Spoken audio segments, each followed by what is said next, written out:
Eh oui, vous êtes sur les ondes de Top Pot, votre podcast en français sur la science, l'industrie et la consommation du cannabis.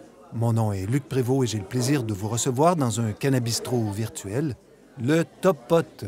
Bienvenue chez vous.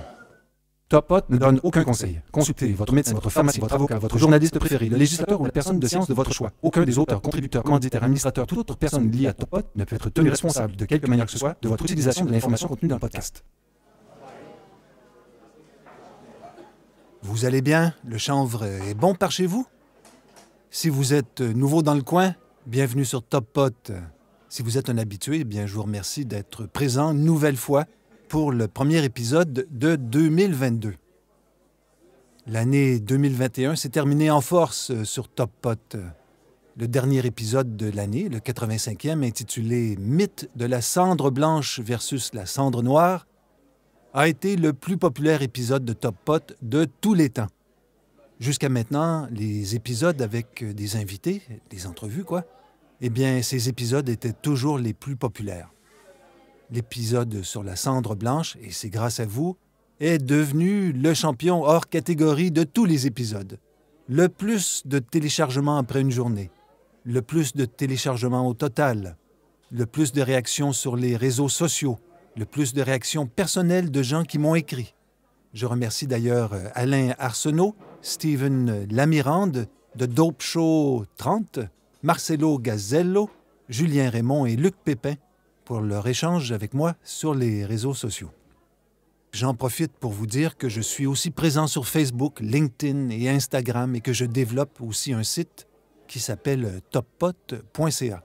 J'ai même un canal YouTube qui se développe tranquillement. En 2022, c'est la nouveauté, Top Pot a une caméra de bonne qualité, disons, pour filmer plein de nouvelles choses. Allez, c'est le temps, abonnez-vous pour ne rien rater, car je vais produire plus de contenu en 2022. OK, ça fait la pub. Vous le savez aussi, hein, quand je suis au comptoir du Top Pot, je commence toujours par un petit café, une seconde. Hé, MJ, oui. Ah, OK, mon habituel, s'il te plaît. Merci. Alors, vous permettez que l'on prenne un peu de recul pour ce premier épisode de 2022? Tout le monde dit que ça va mal dans le cannabis. Je ne suis pas d'accord et je vais vous expliquer pourquoi. Nous sommes toujours en pleine pandémie. Hein? Il s'agit de conditions exceptionnelles pour moi, pour vous, pour presque tout le monde. Pas pour un historien, par contre. En fait, on pourrait même dire qu'un historien sait déjà ce qui va se passer au cours des prochaines années. C'est pour ça qu'on les invite jamais à la télé. Ils tuent le fun. Et il y a de fortes chances que l'industrie du cannabis soit transformée également par les circonstances particulières que nous vivons.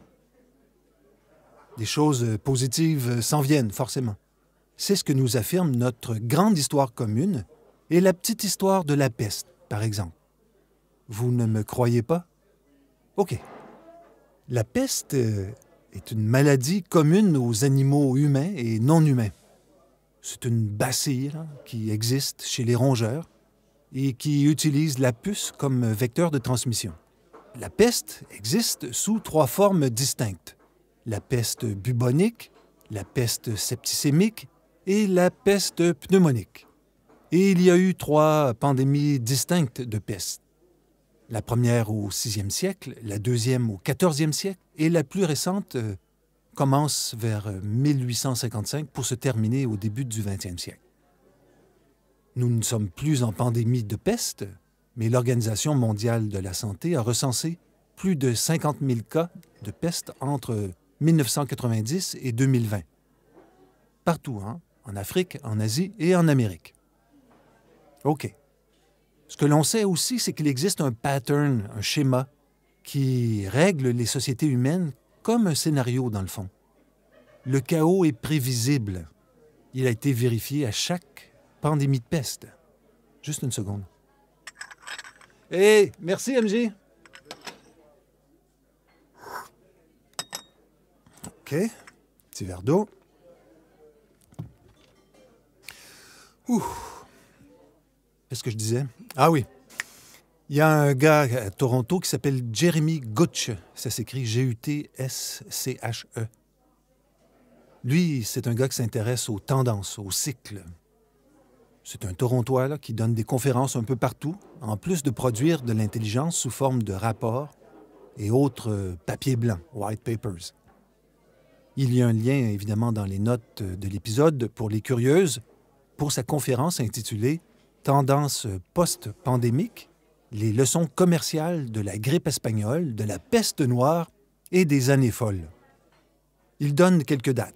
1520, la variole. 1620, la deuxième pandémie de peste.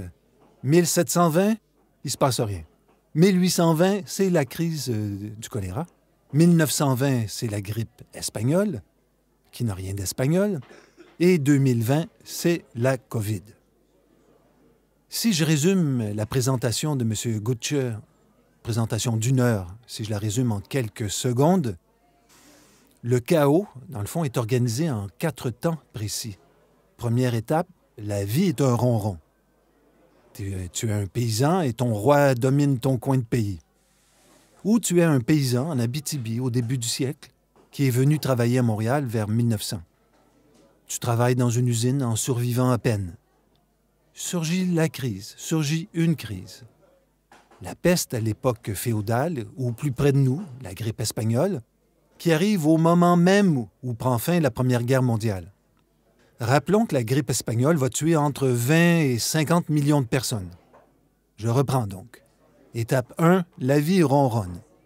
Pour reprendre une analogie du cannabis, tu répètes la même chose qu'avant en espérant la même récolte. Ça ne veut pas dire que tout va bien, au contraire. Ça veut juste dire que la société est comme sur le pilote automatique. L'étape 2, c'est la crise. Pandémie, guerre, catastrophe naturelle, faites votre choix. L'étape 3 est le chaos qui correspond à battre les cartes, comme un jeu là, de cartes, pour mélanger les certitudes de l'étape 1. Et finalement, l'étape 4, ce sont, par exemple, les fabuleuses années 20 ou la période de la Renaissance. Le nom le dit bien d'ailleurs, hein? Renaître, Renaissance. Ce cycle de crise est le seul qui nous permet de ne pas répéter la recette de la dernière récolte. Le principe est simple, dit Gutsche. Une crise crée une urgence conduit à l'action et l'action mène à l'innovation. D'ailleurs, c'est comme ça qu'on a découvert le concept de la quarantaine. Hein? Les marins revenaient, on les mettait en quarantaine. Ça a pris quelques années pour comprendre qu'il fallait aussi mettre en quarantaine les rats. Mais ça, c'était plus dur. Et donc, la création même du premier vaccin est née de l'idée de manger son propre pu. Oui. En cas de crise, le petit ronron de la vie disparaît et tout devient possible, car les gens sont prêts à essayer n'importe quoi. Gutsche donne un exemple économique. Au début de la Première Guerre mondiale, le taux de taxation des plus riches était de 7 %. 4 ans plus tard, on est passé de 7 à 77 %. Vous voulez un exemple plus contemporain, j'imagine. 52 % des entreprises qui étaient dans le top 500 américain en l'an 2000, n'existent plus aujourd'hui. C'est tout simplement le cycle de la vie qui s'exprime aussi sûrement que celui des saisons. Et aussi sûrement qu'un plant de potes va pourrir après avoir accompli son destin, qui est de fleurir, hein, de donner des fleurs, il y a des tendances post-pandémiques qui reviennent, comme le printemps succède immanquablement à l'hiver. Ces tendances sont toujours les mêmes à travers les siècles, car l'humain ne change pas si vite. Son ADN, en tout cas. On parle ici d'argent, de classe, d'affaires, de politique, de génération, de carrière, de désir de vivre, de loisirs, de médias, de luxe, de science et de prise de risque. Chacune de ces tendances sont les mêmes à travers les siècles. On peut en faire presque une grille d'analyse. C'était important pour moi de partager ces notions de grand cycle, car leur compréhension nous permet d'échapper au découragement, au désenchantement, à l'amertume, au dépit, à l'abattement, au chagrin, au désappointement, à la désolation aussi, et finalement à la démoralisation. Ce premier épisode de 2022 est définitivement sous le signe de l'espoir. OK, on change de vitesse maintenant pour s'intéresser à ce que pourrait être le cannabis en 2022. Et comment va-t-on faire ça? En s'intéressant tout simplement à certains mots. Des mots qui reviendront nous hanter en 2022, comme le refrain d'une bonne chanson. Par ailleurs, Laver, laver, que j'ai chanté la semaine passée, c'était une toune de Martine Sinclair en 1990. Une toune qu'elle a ressuscitée récemment dans le contexte de la COVID. Comme cette autre chanson « Ça va bien » de Kathleen. J'aimais beaucoup cette femme. Peut-être que je l'aime encore, mais je ne l'ai pas revue, là. Donc, et je suis encore hanté par sa coiffure, qui était très, très, très travaillée, sans faire quétaine. Je ne me rappelle pas de mon âge, mais je l'appréciais beaucoup. Le premier mot à surveiller en 2022 est « vertical ». Oui, vertical comme dans « culture verticale ». Est-ce que tout le pot va venir d'usines où la culture se fait à la verticale? Absolument pas. Cependant, on sait, quelques producteurs autorisés produisent déjà à la verticale. Je pense spontanément à Navaya. Comment le mot vertical va-t-il s'imposer en 2022 dans le cannabis? Je vous propose ma première ovni de 2022. Une ovni est une opinion vulgaire non informée. Aux États-Unis, au début des années 90, la culture des tomates en serre était presque inexistante. Aujourd'hui, les Américains cultivent presque 40% de leurs tomates à l'intérieur. Et la tomate n'est pas seule dans son coin. La laitue, les concombres, les poivrons, la liste est longue. Pourquoi? C'est facile à comprendre quand on s'intéresse aux avantages de la culture verticale. La culture verticale nécessite 90% de moins d'eau, pas de pesticides, moins d'émissions de gaz à effet de serre et une plus grande sécurité alimentaire. Ça, c'est la pub habituelle. La même pub qui est utilisée par les fabricants de matériel hydroponique ou aéroponique. Donc, il ne s'agit pas de promesses reliées à la verticalité de la proposition. Pas uniquement, en tout cas. La ferme verticale, celle qui produit des légumes, peut être intégrée au sein de sa communauté urbaine. Tu vis dans le district central à Montréal. Pourquoi un de ces grands immeubles industriels ne nourrirait pas tout le quartier? D'ailleurs, ils ont des problèmes à louer leurs immeubles pour l'instant, dans ce coin-là. Les terres agricoles disparaissent autour de Boucherville, sur la rive sud de Montréal. Pourquoi ne pas construire une ferme verticale sur le supermarché où je vais? Pourquoi ne pas obliger les promoteurs immobiliers à intégrer au minimum un toit vert? Les fermes verticales se prêtent en plus très bien à l'exploration du big data qu'elles génèrent. Au Québec, il y a dans le cannabis la société Agropod qui étudie, il me semble, en tout cas vu de loin, qui étudie intensément les données qu'elle produit. J'ai interviewé son propriétaire, Yann Bourassa, dans l'épisode 71 qui s'intitulait « Agropod et Yann Bourassa, l'effet de la science ». J'imagine qu'être assis sur ce genre de données permet de se poser de nouvelles questions. Et élargissons le propos. Peu de sociétés financières sont prêtes à aider un petit fermier. Difficile à quantifier quand tout repose sur une ou deux personnes. Dans le cannabis, c'est encore pire. Un risque très, très, très élevé, quoi.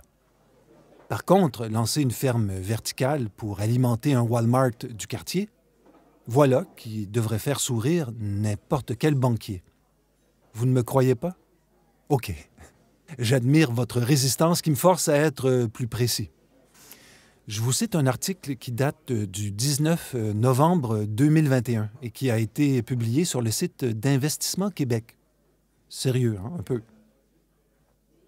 Alors voici texto la citation.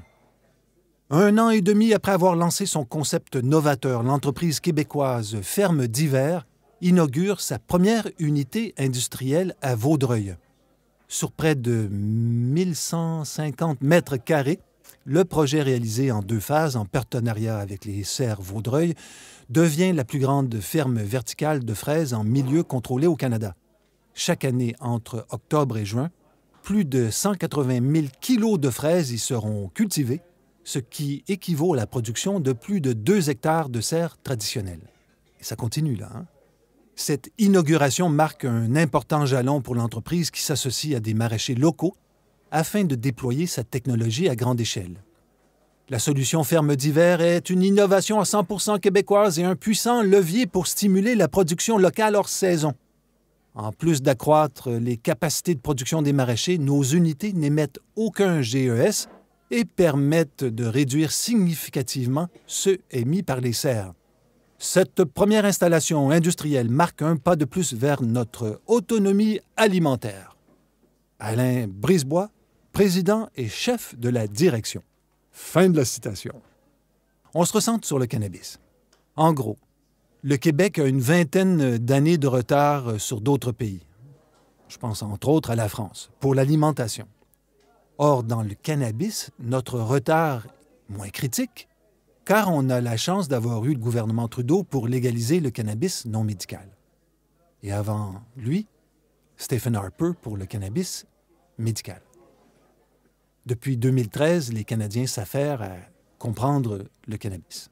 Dans ce contexte, on assiste à une simple banalisation technologique qui va permettre une adoption accélérée de la technologie, à la fois par les producteurs, mais surtout par les consommateurs.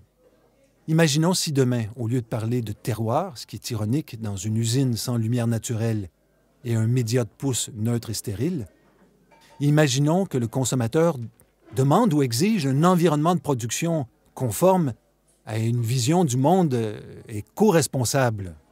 Genre, vous avez déjà noté que nous vivons dans une pandémie. Or, il y a de plus en plus de rappels de produits.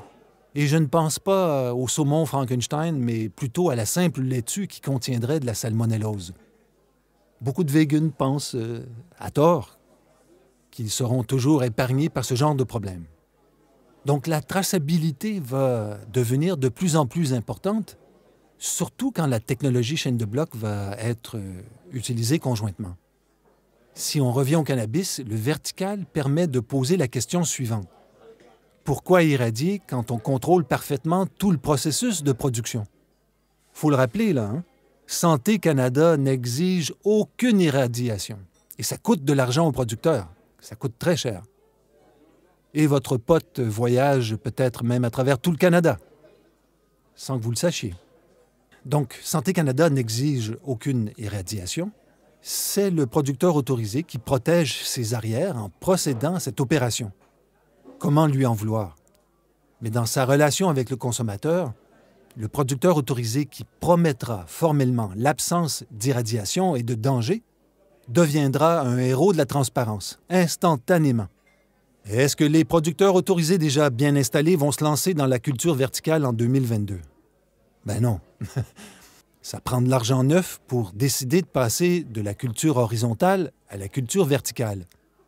Et parallèlement, j'apprends que la SQDC veut limiter le nombre d'UGS, ça c'est les unités de gestion de stock, en anglais les fameux SKU.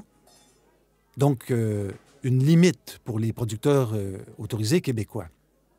D'un côté, on l'a clairement expliqué, le potentiel de vente à la SQDC est bridé. C'est un choix respectable de notre société québécoise.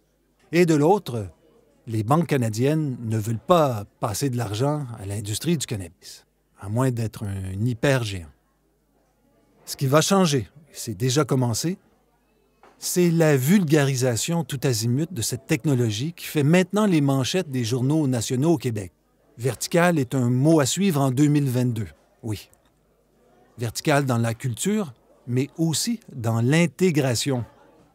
Déçus par les services qu'ils reçoivent, beaucoup de producteurs autorisés qui font, par exemple, emballer par d'autres leurs produits, réalisent que le contact avec la SQDC est très précieux et qu'un intermédiaire doit offrir un service exceptionnel pour mériter sa rétribution.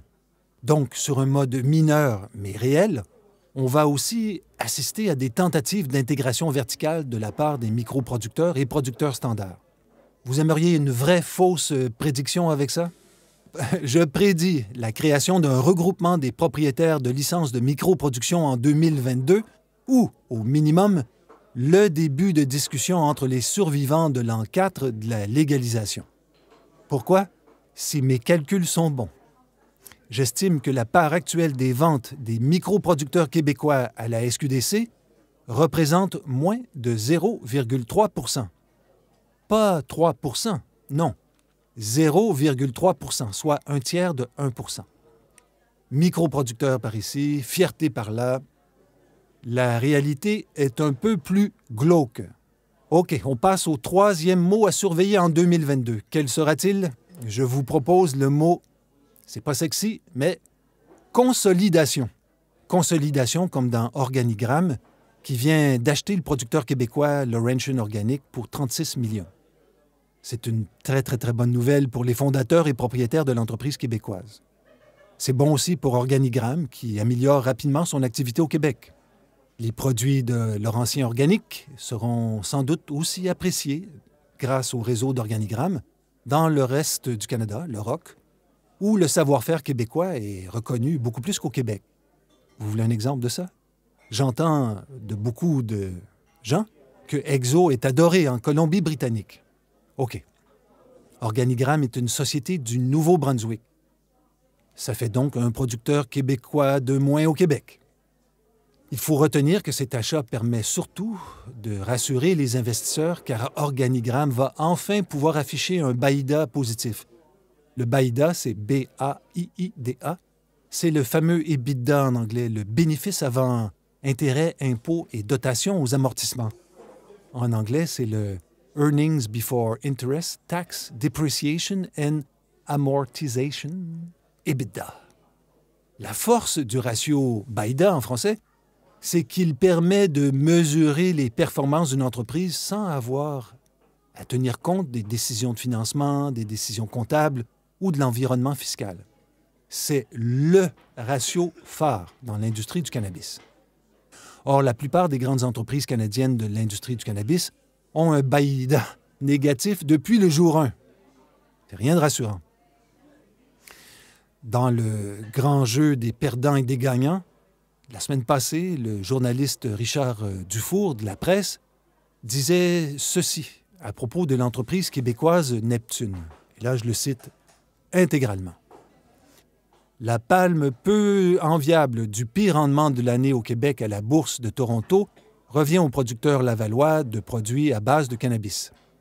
L'action de Neptune Solutions Bien-être a perdu 75 % de sa valeur en 2021 pour clôturer l'année à 50 cents. La descente a débuté à l'été en 2019, alors que le titre venait d'atteindre 8 $. Au terme d'un examen stratégique, la décision a indiqué en novembre avoir élaboré un plan pour générer des économies de coûts et structurer l'entreprise pour poursuivre la croissance et surtout atteindre la rentabilité. Fin de la citation de Richard Dufour de La Presse.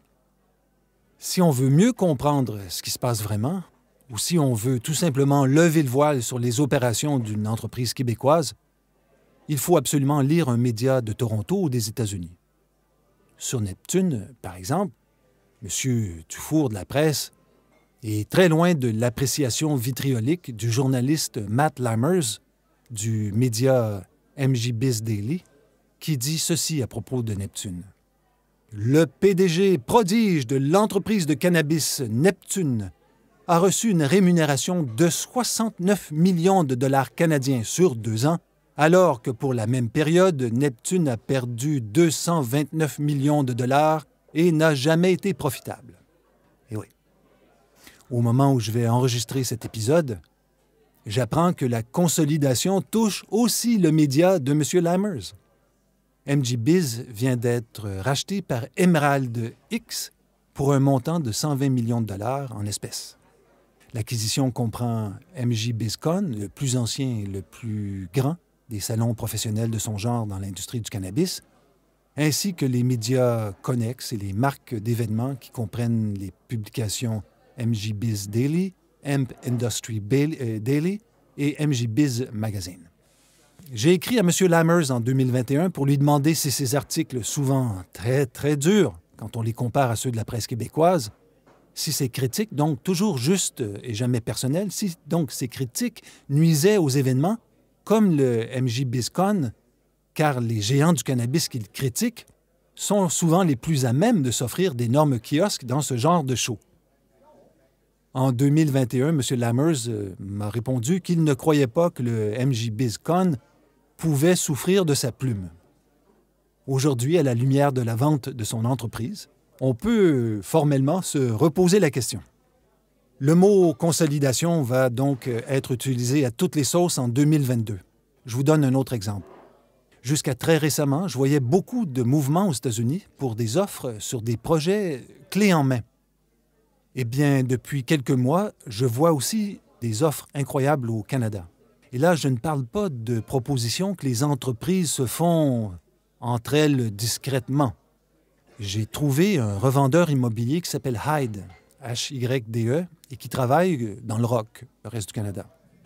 Cette semaine, sa compagnie publiait une annonce pour vendre des installations de culture, de transformation et de recherche construites dans le sud-ouest de l'Ontario pour un produit clé en main à un prix abordable.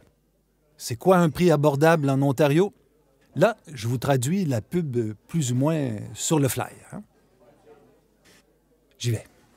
Le prix inclut plusieurs licences de Santé Canada, une installation de culture, de traitement et de vente à des fins médicales et de recherche de plus de 50 000 pieds carrés sur un site de 2 acres dans le sud-ouest de l'Ontario.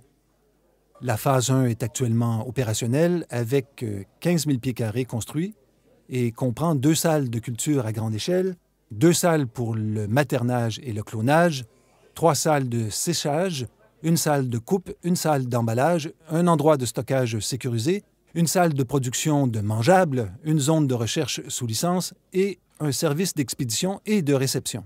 La phase 2 est en cours d'achèvement et consiste en un espace suffisant pour construire 12 autres chambres de culture à grande échelle et un espace de traitement supplémentaire. Le site fonctionne dès maintenant pour la propagation de la culture, les traitements post-récolte, le conditionnement et la vente B2B en intérieur. B2B, je le rappelle, ça veut dire business to business. La valeur de la construction de l'installation se situe entre 5,5 et 6 millions de dollars. Le terrain est inclus dans le prix d'achat, dont la valeur marchande est de 450 000 dollars. Une parcelle de terrain adjacente de 100 acres est disponible à l'achat et convient à la culture en plein air dans des conditions de croissance optimales. Un amendement relatif aux ventes récréatives sera soumis sous peu. Il existe un stock de fleurs séchées pour des ventes futures et plusieurs contrats d'approvisionnement en cours. Fin de la pub. Incroyable, hein? Le prix raisonnable demandé est, sans surprise, de 6,5 millions de dollars. Ça paraît beaucoup, mais dans le cannabis, pour 6,5 millions, tu construis pas grand-chose. Et dans ce cas-ci, ce qui est extraordinaire, c'est que toutes les licences viennent avec. Ça, c'est un processus qui peut prendre 1 an et demi, 2 ans. On ne sait pas combien ça va coûter et on ne sait pas quand ça va se terminer. Pour les producteurs autorisés qui ont des opérations qui fonctionnent déjà à pleine capacité, ce genre d'offre vaut son pesant d'or, car une simple visite permet de vérifier si le nouveau lieu de production peut être adapté à la méthode de production qui a déjà fait son efficacité. Le prochain mot à suivre pour 2022, véracité. C'est quoi la véracité? C'est le caractère de ce qui est conforme à la vérité. Vérité comme dans une information médicale de qualité. Le cannabis guérit les chevaux du cancer des sabots. Encore mieux, le cannabis peut guérir les joueurs de hockey qui ont un mauvais lancer frappé. Ce genre de choses. Vous et moi, on utilise le web pour s'informer sur les propriétés du cannabis médical et de plein d'autres choses. Mais est-ce que les sites que nous fréquentons sont d'une qualité sans reproche? Ça tombe bien.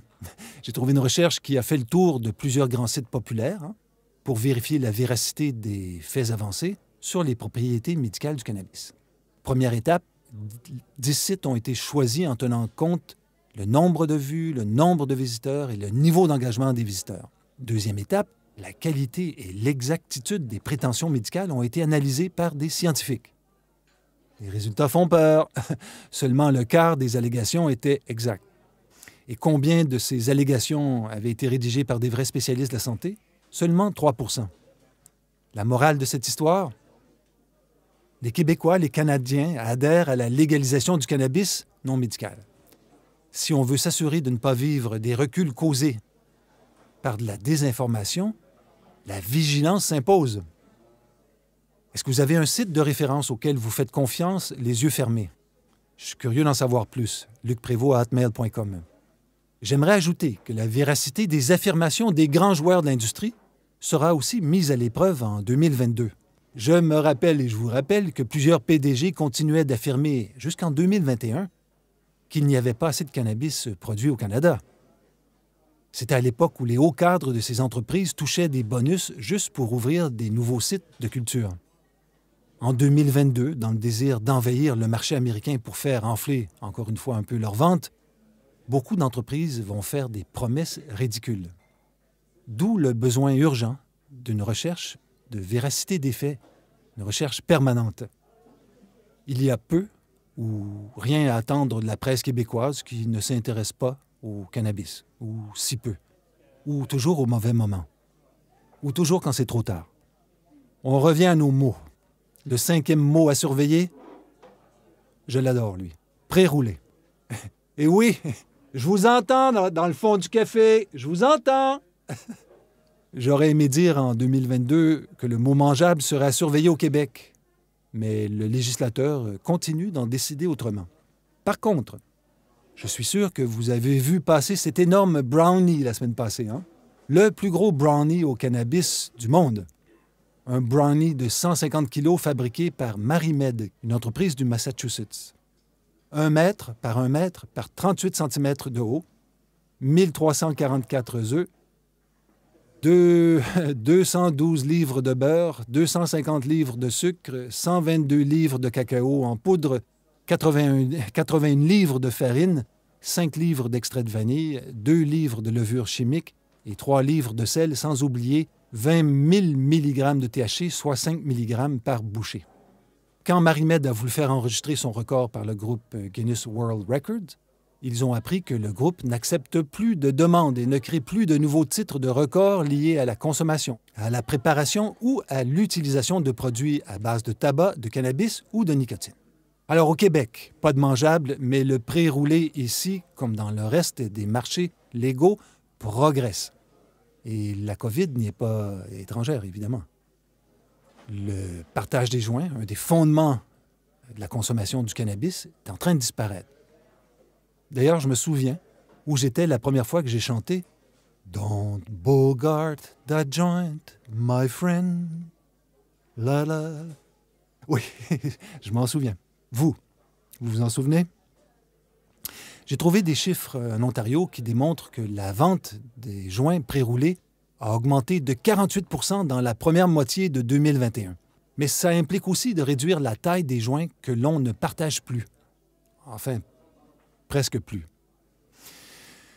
Le format Dog Walker est apparu en Californie il y a 2 ans et fait son chemin tranquillement au Canada. Les producteurs autorisés proposent des paquets avec plus de joints, mais des joints plus petits. Le format le plus populaire tourne autour d'1 tiers de gramme. On ne partage plus son joint, mais on en donne plus volontiers. Comme je le disais, le partage du cannabis fait partie de son ADN et on assiste à une reformulation de ce partage. Certains producteurs autorisés ont d'ailleurs très bien compris ce phénomène et je pense aux Reddies de Redecan. Dans une perspective plus large, la popularité des pré-roulés épouse le parcours de la cigarette de tabac. Quand j'étais au cégep, c'était la mode de rouler ses cigarettes. Je ne vois plus personne faire ça. Nulle part. L'industrie du cannabis a bien compris cette mode et proposait en 2021 des produits déjà prêts à être roulés. Pas des pré-roulés, mais du cannabis haché. Nous sommes ici en ligne directe avec cette consommation folklorique que j'ai connue au cégep. Pourquoi le cannabis échapperait à son destin industriel? Oui, je vous entends dans le fond du café. Il y a des gens ici super sympas et tout, qui croient que le rituel du joint est incomplet si on ne le roule pas soi-même, son joint. Hein? On s'amuse, là. Donc, tant que le produit était illégal, ça avait du sens. Quand je constate la popularité des produits surgelés dans tous les supermarchés du Québec, il suffit de compter le nombre d'armoires qui augmente sans cesse, je n'ai pas de doute que le roulage des joints va disparaître un jour. Si les gens sont prêts à remplacer des produits frais pour le côté pratique des surgelés, laissant tomber ici un rituel humain incroyable, c'est-à-dire la préparation en groupe du repas, je ne vois pas comment le pré-roulé ne va pas un jour s'imposer comme la cigarette industrielle. Si tu n'as pas le temps de te faire à manger, pourquoi perdre le temps à rouler des joints? Dans notre logique de consommation capitaliste, le pré-roulé est le prochain achat qui promet de sauver du temps. C'est un fait. Par contre, il est clair que la cigarette, comme objet de désir, ne plaît pas à la SQDC. Le joint vendu à la SQDC, on dirait qu'il doit être folklorique. C'est une impression. Il doit avoir une tête de cône, malheureusement toujours un peu fripé, jamais pareil, une absence de valeur ajoutée pour les sens. Est-ce que la SQDC va permettre en 2022 la vente de joints dont l'extrémité est ouverte comme une cigarette normale? Je ne crois pas. À moins que les Québécoises et les Québécois changent de gouvernement à la prochaine élection provinciale. Mais je ne retiens pas mon souffle, car je crois que tous les autres partis sur la scène provinciale du Québec partagent la frilosité naturelle de la CAQ. On passe au 6e mot à surveiller en 2022, qui est le mot « route ». Oui, la route, comme dans le CAA, qui vient de faire un sondage super intéressant. Pourquoi? Parce que maintenant, le cannabis est officiellement sur le radar des Canadiens qui prennent la route. Bon, évidemment, le CAA est au cœur d'un système précis, un système de valorisation de la route. Un système où la route est la solution à presque tous les problèmes. Mais ce n'est pas parce que le CAA mène un combat qui bénéficie à l'industrie de la voiture que son mandat n'est pas intéressant.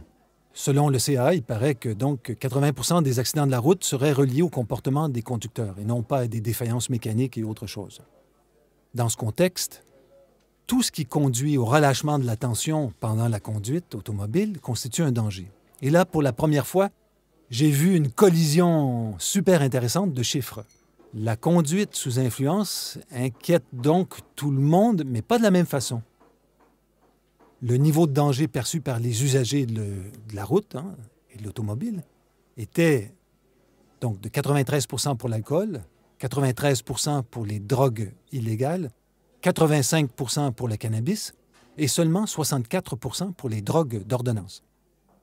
J'ai couvert dans l'épisode 83 l'intersection de la conduite automobile et des accidents sous influence.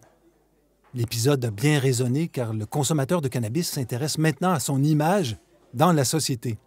Oui, la consommation du cannabis se transforme et le profil des consommateurs s'enrichit. Des nouveaux utilisateurs qui soit abandonnent ou soit désirent réduire leur consommation d'alcool. Le poids des consommateurs qui reviennent à l'aventure du cannabis se fait sentir à la fois par leur mode de consommation, il suffit de penser au pré-roulé, mais aussi par la façon dont ils revendiquent leur place dans l'espace public. C'est une bonne nouvelle pour toute l'industrie et pour le Québec, tout simplement aussi. Le 7e mot à surveiller, lobbying.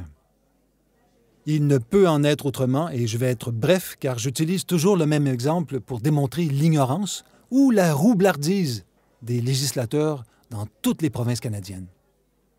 En 2021, à Vancouver, obtenir un permis d'alcool coûtait moins de 500 $. Un permis pour vendre du cannabis, plus de 33 000 $. Au Québec, les producteurs autorisés, micro ou standards, sont étouffés financièrement de partout.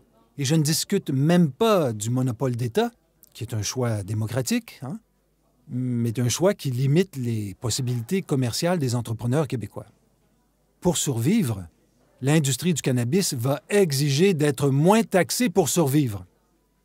Qui va faire ça et comment? Ça reste à voir. Chose sûre, et ça, tous les consommateurs le savent au Québec, les producteurs autorisés sont des passionnés avant d'être des entrepreneurs. Et tous les gouvernements provinciaux, de même que notre gouvernement fédéral, tous ces gens-là comprennent la passion, cette passion, et en abusent en imposant un cadre légal qui serait considéré comme ridicule dans tout autre secteur économique canadien. J'arrête là. Le 8e mot à surveiller en 2022 est automatisation. Pour arriver à proposer des produits de qualité, il va falloir réorganiser le travail pour que l'humain intervienne le moins souvent possible sur des tâches mécaniques afin qu'il puisse intervenir là où c'est le plus payant pour créer un produit exceptionnel. C'est la notion de terroir qu'il va falloir réinventer. J'ai d'ailleurs vu, je ne me rappelle plus où, un groupe qui utilisait l'expression terroir moderne. J'adore. Donc, l'automatisation, c'est bien, mais pourquoi ne pas tout faire à la main? Il s'agit évidemment d'une question de coût. On va y revenir très bientôt en 2022, car j'ai eu la chance d'assister à un test d'automatisation il y a quelques jours chez un microproducteur québécois. Il n'est pas inutile de rappeler que chaque geste posé par un PA est lourd de conséquences dans le contexte réglementaire actuel. Le 9e mot à surveiller en 2022 est connu, mais il va prendre, je crois, un nouveau sens, la croissance. La croissance peut aussi se calculer en emplois sauvés, en employés heureux, en clients satisfaits, et pas uniquement en chiffre d'affaires. Si le cannabis a un pouvoir, c'est celui, évidemment, de faire réfléchir autrement. Comment la croissance pourrait-elle échapper à cette requalification? Un autre exemple? Avec plaisir. Au lieu d'aller au Maroc ou en Alberta pour acheter le dernier cultivar à la mode, je prédis que de plus en plus de producteurs autorisés vont créer leur propre cultivar. Le Québec, qui a maintenant sa première pépinière commerciale depuis le 29 octobre 2021 avec l'apparition de la société Tricalix, que je salue au passage, eh bien, je crois que notre société a tout ce qu'il faut pour assurer le succès de ce type de développement grâce à son réseau universitaire de recherche. Il est quelle heure, là? Oh, c'est l'heure, hein? Un instant. Et MJ, merci beaucoup, hein? OK, bye. OK, selon la formule classique, je me ramasse. Le 10e mot à surveiller en 2022 est maison, comme dans 4 plans maison, la limite supérieure permise par la loi canadienne sur le cannabis. Au Québec et au Manitoba, c'est interdit. Dans son enquête annuelle intitulée « L'enquête canadienne sur le cannabis », la ECC, le gouvernement canadien tente d'obtenir des renseignements détaillés sur la consommation de cannabis par les Canadiens. Si vous suivez l'actualité du cannabis, vous savez que les gens derrière la contestation au Manitoba ont décidé de joindre leurs forces à l'équipe qui conteste les mêmes faits au Québec. On va y revenir plus tard cette année, c'est sûr. Mais l'étude du gouvernement canadien est pleine d'enseignements. En vrac, dans le contexte qui nous intéresse, plan maison, voici les faits. 6 % des répondants ont déclaré que des plants avaient été cultivés à la maison ou à proximité. Ce pourcentage était de 15 % chez les répondants qui avaient consommé lors des 12 derniers mois. Et le nombre moyen de plants était de 3,6, un nombre inchangé par rapport à 2020. Je l'avoue, c'est peut-être ma plus grande surprise en 2021. 15 % des gens interrogés qui fument font pousser des plants à la maison. Ça me semble absolument énorme. Est-ce que ces plants suffisent pour leur consommation personnelle? Je ne crois pas, non. Sauf quelques rares exceptions, on peut penser que la majorité des gens qui font pousser du pot le font pour s'amuser et apprendre. Le temps investi est énorme, les risques d'échec innombrables et la valeur d'équipements nécessaires font qu'il s'agit avant tout d'un hobby pour des milliers ou des millions de gens. On va un jour quantifier tout ça. Un hobby intelligent, j'ajoute, rempli de science et d'histoire. D'histoire comme dans historique. Il s'agit sans doute du dossier le plus important pour l'acceptabilité sociale du cannabis. L'enjeu de cette décision de la Cour suprême du Canada dépasse largement le droit du citoyen de faire pousser une plante légale dans le confort de son foyer.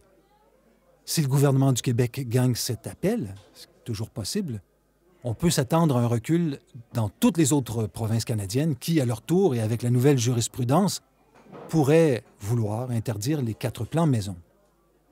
Le cannabis est une plante démonisée depuis plus de 70 ans, uniquement pour des raisons politiques.